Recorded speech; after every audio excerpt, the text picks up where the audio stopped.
Assalamualaikum warahmatullahi wabarakatuh. Perkenalkan, nama saya Desduyana dari kelas 2A PGSD. Pada kesempatan kali ini, saya akan mempresentasikan hasil tugas makalah yang berjudul Manajemen Mutu Pendidikan Berbasis Data, Studi Kasus di Sekolah Penggerak. Makalah ini berlatar belakang mutu pendidikan adalah fondasi utama dalam membangun sumber daya manusia yang unggul. Di era sekarang, pendekatan inovatif diperlukan. Salah satunya adalah penggunaan data dalam pengambilan keputusan di sekolah. Program Sekolah Penggerak mendorong sekolah untuk memanfaatkan data asesmen, capaian siswa, dan refleksi sebagai dasar dalam merancang perbaikan pembelajaran. Namun, pelaksanaannya masih menghadapi berbagai tantangan, seperti rendahnya literasi data, keterbatasan teknologi, dan budaya refleksi yang belum terbentuk kuat. Melalui makalah ini, saya memiliki 4 tujuan utama. Yang pertama, menguraikan implementasi manajemen mutu berbasis data di sekolah penggerak. Yang kedua, mengidentifikasi faktor yang mendukung dan menghambat penerapannya. Yang ketiga, menampilkan contoh praktik terbaik dari lapangan. Yang keempat,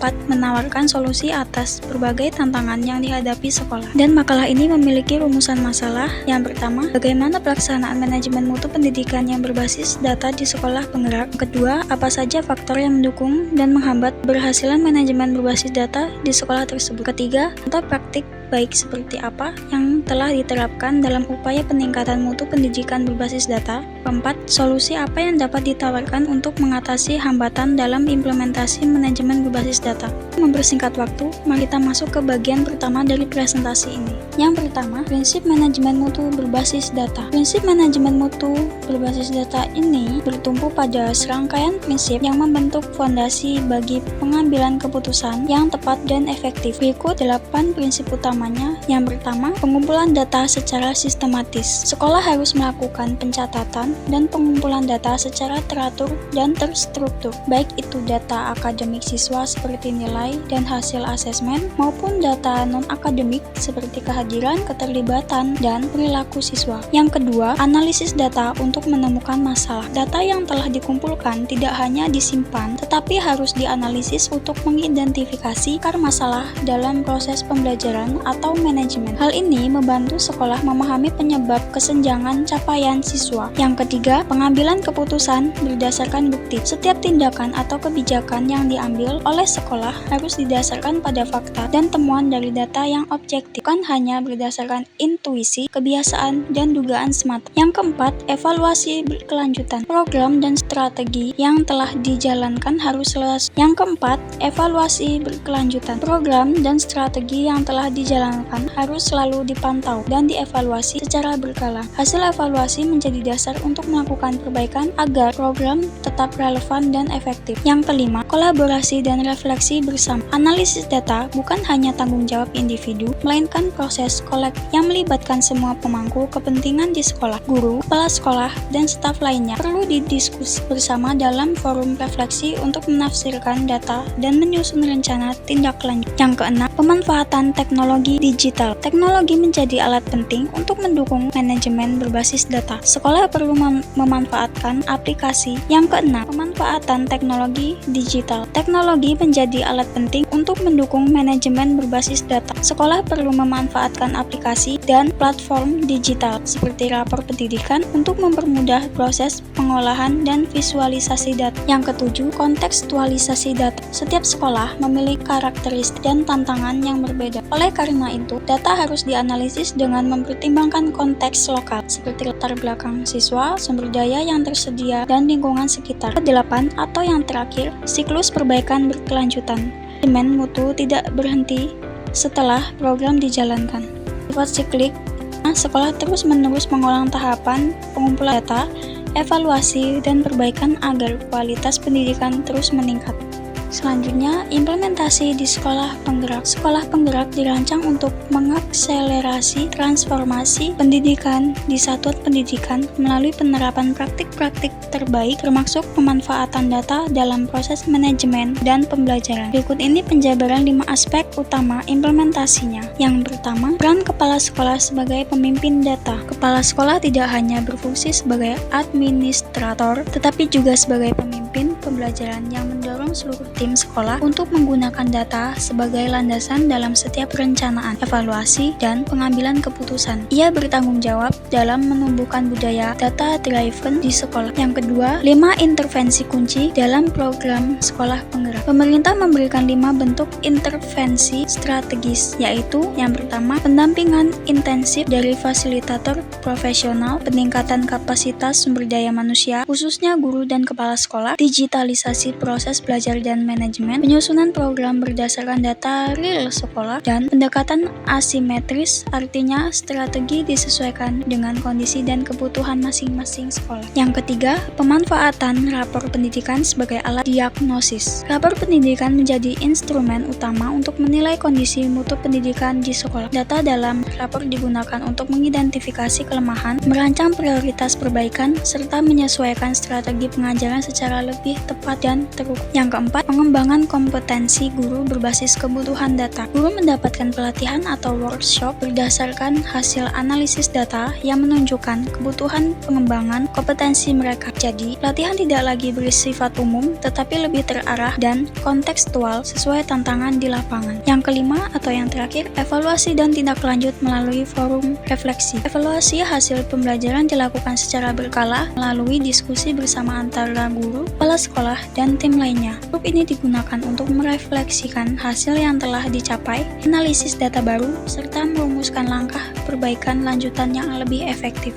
Selanjutnya ada praktik baik di sekolah penggerak. Sekolah penggerak merupakan program transformasi satuan pendidikan yang mendorong peningkatan mutu secara menyeluruh. Dalam implementasinya, beberapa praktik baik telah ditemukan di lapangan. Yang terdapat dalam implementasinya, beberapa praktik baik telah ditemukan di lapangan yang dapat menjadi contoh inspiratif antara lain. Yang pertama, strategi impresif dari BPMP Sumatera Utara. Impresif merupakan akronim dari pendekatan yang mengintegrasikan inovasi kurikulum merdeka, pemanfaatan teknologi digital, kolaborasi lintas sektor atau antara sekolah, dinas, dan komunitas, dan penguatan mutu, manajemen, dan pembelajaran. Strategi ini terbukti efektif dalam mendorong perubahan positif dan menyatukan berbagai inisiatif ke dalam satu arah yang jelas. Yang kedua, modul remedial berdasarkan data hasil belajar. Guru menyusun program remedial tidak berdasarkan dugaan, melainkan berdasarkan data asesmen formatif dan sumatif siswa. Hal ini membantu guru untuk memberikan intervensi yang tepat bagi siswa yang belum mencapai kompetensi. Yang ketiga, supervisi guru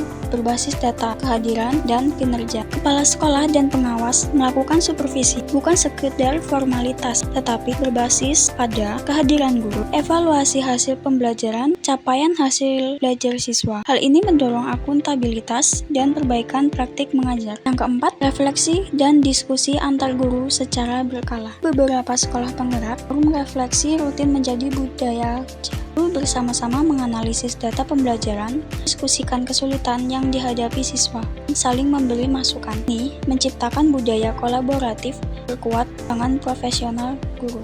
Selanjutnya ada tantangan yang dihadapi. Di sini saya akan membahas 5 tantangan. Yang pertama, rendahnya literasi data. Banyak guru dan pemimpin sekolah belum memiliki keterampilan yang memadai dalam membaca, menganalisis, dan menginterpretasikan data pembelajaran. Mereka itu cenderung mengandalkan intuisi atau pengalaman pribadi daripada informasi berbasis bukti, sehingga pengambilan keputusan kurang optimal. Yang kedua, keterbatasan akses teknologi. Sekolah yang berada di wilayah terpencil, terluar, dan tertinggal atau 3T menghadapi masalah serius terkait infrastruktur teknologi seperti koneksi internet yang lambat atau tidak tersedia sama sekali, serta kurangnya perangkat digital yang mendukung proses pengumpulan dan analisis data. Yang ketiga, budaya refleksi belum terbangun. Di banyak sekolah, kegiatan evaluasi dan refleksi masih dianggap sebagai kegiatan tambahan, bukan bagian dari proses manajerial yang berkelanjutan. Akibatnya, guru dan kepala sekolah jarang melakukan perbaikan berdasarkan hasil evaluasi atau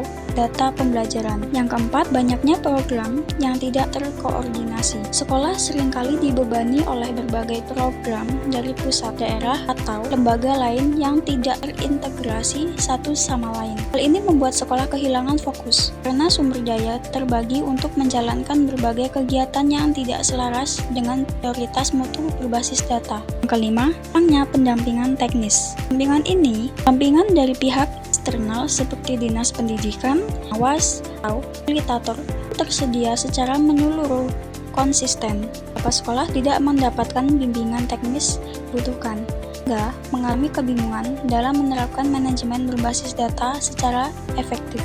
Selanjutnya ada solusi strategis. Di sini saya akan membahas 5 solusi. Yang pertama, pelatihan literasi data. Sekolah perlu diberikan pelatihan yang bersifat aplikatif agar guru dan kepala sekolah mampu memahami, membaca, serta menggunakan data secara efektif dalam merancang pembelajaran. Pelatihan ini harus berfokus pada cara mengolah data, hasil asesmen, menafsirkan rapor pendidikan, dan mengaitkannya dengan strategi peningkatan mutu. Yang kedua, penguatan infrastruktur teknologi. Untuk mendukung pengelolaan data yang optimal, diperlukan upaya pemerintah dalam menyediakan akses internet yang stabil serta perangkat teknologi seperti komputer atau tablet di sekolah, terutama di daerah 3T. Tanpa dukungan ini, digitalisasi manajemen tidak akan berjalan maksimal. Yang ketiga, membangun budaya refleksi. Perlu dibentuk kebiasaan di lingkungan sekolah untuk secara rutin melakukan refleksi atas proses dan hasil pembelajaran. Guru dan kepala sekolah harus terbiasa mendiskusikan data pembelajaran, mengidentifikasi kendala,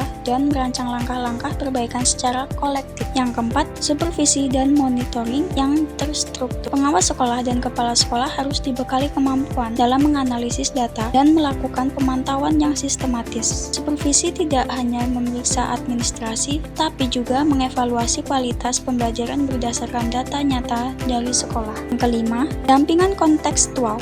Dampingan harus bersifat fleksibel dan menyesuaikan kondisi masing-masing sekolah. Sekolah yang masih awal, manajemen berbasis data, bimbingan intensif. Sementara yang lebih maju perlu strategi pengembangan lanjutan, dengan sebaiknya dilakukan secara berkala dan dalam. Baik, selanjutnya saya akan membacakan simpulan dan saran. Sebagai penutup, dapat saya simpulkan bahwa manajemen mutu berbasis data membantu sekolah membuat keputusan lebih tepat dan terukur. Dengan prinsip perbaikan berkelanjutan, sekolah menjadi lebih responsif terhadap kebutuhan siswa. Namun, implementasi masih butuh penguatan dari sisi kapasitas sumber daya manusia, teknologi, dan kebiasaan refleksi. Sarannya, yang pertama, sekolah untuk sekolah mungkin kembangkan budaya. Saran yang pertama untuk sekolah, kembangkan budaya refleksi dan kolaborasi dalam menganalisis data. Yang kedua, untuk pemerintah, perluas pelatihan dan infrastruktur digital. Yang ketiga, untuk pengawas, tingkatkan kapasitas supervisi berbasis data. Yang keempat, untuk peneliti, lanjutkan studi tentang efektivitas pendekatan ini di berbagai konteks. Saya harap materi ini dapat memberikan wawasan dan inspirasi bagi kita semua dalam meningkatkan pendidikan. Terima kasih atas perhatian dan waktunya. Wassalamualaikum warahmatullahi wabarakatuh.